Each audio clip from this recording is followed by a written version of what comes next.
Ikwento ko lang itong pagpunta ko ng Tulay na Bato Falls dito sa Siniloan, Laguna. Of course, nahanap ako ang twist. Nahanap ko ito, pero ang twist dito, ako lang mag-isa, guys. At naligaw ako, mind you. Naligaw ako. At narating ako ng Real Quezon sa paghahanap ko ito. Ang address nito ay matatagpuan sa Barangay Magsaysay, Siniluan. Corner siya or malapit siya ng Liabak, Barangay Liabak na ng Real Quezon. So, yun, nahirapan ako dito, guys. So, nakarating naman ako actually. Yun lang yung aking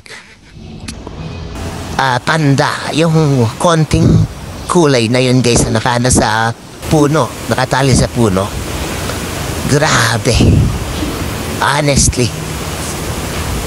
Nahirapan akong ilocate siya. Anyway, at the end, nahanap ko naman siya. And maganda siya, guys. Yan, guys, oh. Salamat sa... by the way, private property to, guys. Kaya kailangan mong hanapin mo na yung may-ari ng lupang ito, nung area na ito. Para sa ganyan ay mapuntahan mo ito. So, salamat sa kanya na tumulong sa atin, guys. Mag-isa lang ako, by the way, na pumunta dito.